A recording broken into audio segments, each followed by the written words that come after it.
ቀጣይ ምን ሊፈጠር ነው? የትራምፕ ሆርሙዝ ይከፈት ማስጠንቀቂያ ሰዓታት ቀርተውታል። የኢራኑ ፕሬዝዳንት የተስፋ መቁረጥ እርምጃ ስሉ አጣጥለዋል። አክለውም ፕሬዝዳንት ማሱድ ፔዜሽኪያን ዛቻ አንድነታችንን ያጠናክራል ብለዋል። ትራምፕ በበኩላቸው ለኢራን የሰጡትን የመጨረሻ የጊዜ ገደብ በተመለከተ በተጠየቁት ጊዜ ምን እንደሚፈጠር በቅርቡ ታያላችሁ፣ ፍጹም ውድመት ይሆናል ሲሉ መልሰዋል።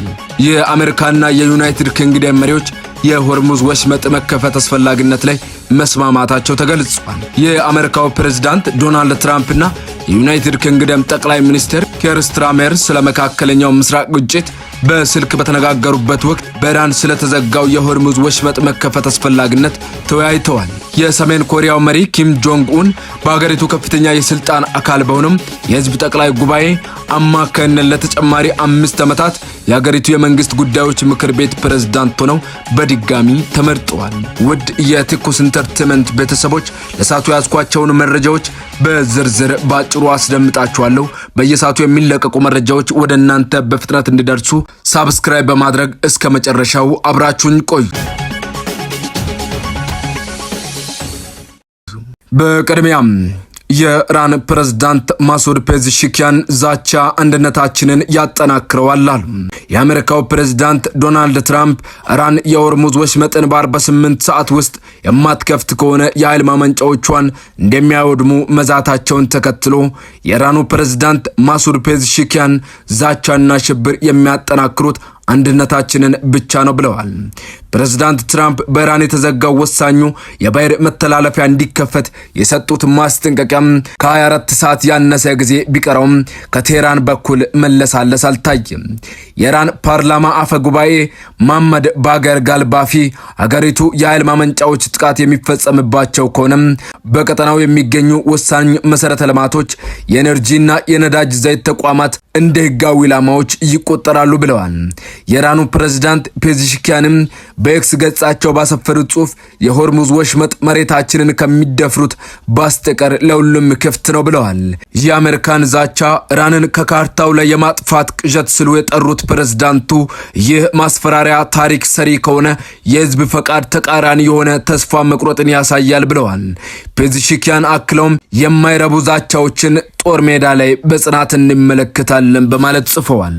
የአሜሪካና የዩናይትድ ኪንግደም መሪዎች የሆርሙዝ ወሽመጥ መከፈት አስፈላጊነት ላይ መስማማታቸው ተገልጿል። የአሜሪካ ፕሬዝዳንት ዶናልድ ትራምፕ እና የዩናይትድ ኪንግደም ጠቅላይ ሚኒስትር ኬር ስታርመር ስለ መካከለኛው ምስራቅ ግጭት በስልክ በተነጋገሩበት ወቅት በኢራን ስለተዘጋው የሆርሙዝ ወሽመጥ መከፈት አስፈላጊነት ተወያይተዋል።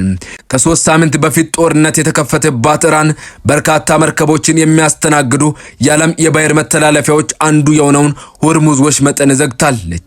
ይህንን ተከትሎ በአካባቢው ይደረግ የነበረው የመርከብ ጉዞ በ95 በመቶ ቀንሷል። ሁለቱ መሪዎች እሁድ ምሽት ባደረጉት የስልክ ንግግር በመካከለኛው ምስራቅ ስላለው ሁኔታ መወያየታቸውን የዩናይትድ ኪንግደም ጠቅላይ ሚኒስትር ጽሕፈት ቤት ቃል አቀባይ ገልጸዋል።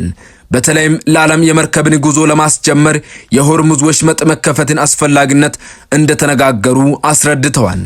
ቃል አቀባዩ አክለውም የሆርሙዝ ወሽመጥ ዳግም መከፈት የዓለም ኢነርጂ ገበያ መረጋጋትን ለማረጋገጥ ወሳኝ መሆኑን ተስማምተዋል ብለዋል። ስታርመርና ትራምፕ በቅርቡ በድጋሚ ለመነጋገር እንደተስማሙም ተገልጿል። ኪም ጆንግ ኡን በስልጣን ላይ የሚቆዩበት አዲስ የስልጣን ዘመን ተረጋገጠ። የሰሜን ኮሪያው መሪ ኪም ጆንግ ኡን በሀገሪቱ ከፍተኛ የስልጣን አካል በሆነው የህዝብ ጠቅላይ ጉባኤ ሱፕሪም ፒፕልስ አሴምብሊ አማካይነት ለተጨማሪ 5 ዓመታት የሀገሪቱን የመንግስት ጉዳዮች ምክር ቤት ፕሬዝዳንት ሆነው በድጋሚ ተመርጠዋል። እንደ አውሮፓውያኑ አቆጣጠር ከ2011 ጀምሮ ሀገሪቱን በበላይነት እየመሩ ያሉት ኪም ጆንግ ኡን ይህ አዲስ ሹመት በፒዮንግያንግ ያለውን ፍጹም የስልጣን የበላይነታቸውን ይበልጥ የሚያጠናክር ሆኗል። የሀገሪቱ ብሔራዊ ቴሌቪዥን እንደዘገበው ሹመቱ የተሰጠው የሀገሪቱን ወታደራዊና ፖለቲካዊ አቅጣጫ ለመምራት ባላቸው ብቃትና በጉባኤው አባላት ሙሉ ድጋፍ ነው ተብሏል። ይህ ሹመት ሰሜን ኮሪያ በኒውክሌርና በሚሳኤል ልማት ላይ የጀመረችውን ጠንካራ አቋም እንደምትቀጥልበትና በኪም ጆንግ ኡን የሚመራው የብረት ዲሲፕሊን ለሚቀጥሉት 5 ዓመታት እንደማይናወጥ ማሳያ ተደርጎ ተወስዷል።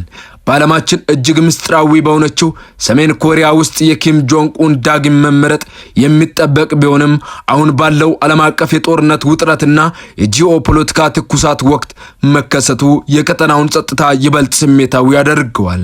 በተለይም ከምዕራባውያን ጋር ያለው ግንኙነት በምን መልኩ ይቀጥላል የሚለው ትልቅ ጥያቄ ነው ተብሏል። በትራምፕና ኔታንያሁ ላይ የቀረበ ትችት። ታዋቂዋ ወግ አጥባቂ የፖለቲካ ተንታኝ ካንደንስ ኦዌንሲ በእስራኤልና በጠቅላይ ሚኒስትር ቤንያሚን ኔታንያሁ ላይ ጠንካራ ትችት ሰንዝራለች ተብሏል። ሰሞኑን ፕሬዝዳንት ዶናልድ ትራምፕ ከኢራን ጋር የጀመሩትን ጦርነት በጽኑ ስትቃወም የቆየችው ኦዌንሲ እስራኤል ዓለምን እያስፈራራች ትገኛለች ስትልም ወቅሳለች። ተንታኟ ከግጭቱ ጀርባ የኤፕስታይን ፋይሎች እጅ ሊኖርበት እንደሚችል በመጠቆም ተከታዮቿ ስለ ሶስተኛው የዓለም ጦርነት ስጋት ንቁ እንዲሆኑ አስጠንቅቃለች። ይህ የኦዌንሲ አስተያየት በአሁኑ ወቅት በአሜሪካ የፖለቲከኞች ዘንድ ውስጥ ከፍተኛ መነጋገሪያ ሆኗል። ኦዌንሲ አሜሪካ ከኢራን ጋር የጀመረችውን ጦርነት ሁልጊዜም ለእስራኤል ቅድሚያ ከሚሰጡትና ትራምፕን ከሚደግፉት ውጪ ማንም ይህንን ጦርነት አይፈልግም ስትል በጽኑ ተቃውማለች። ይህ የኦዌንሲ ትችት በትራምፕ ደጋፊዎች ዘንድ ትልቅ መከፋፈል መፍጠሩን ያሳያል እየተባለ ነው።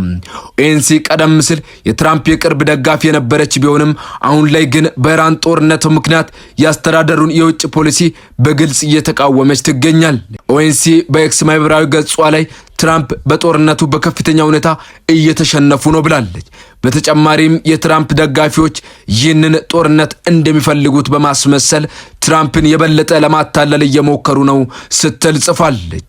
በመጨረሻም የዩናይትድ ኪንግደም ዩኬ ጠቅላይ ሚኒስትር ኪር ስታርመር አገራቸው የኢራን ጥቃት ኢላማ መሆኗ የሚያሳይ ምንም ግምገማ አለመኖሩን ተናገሩ።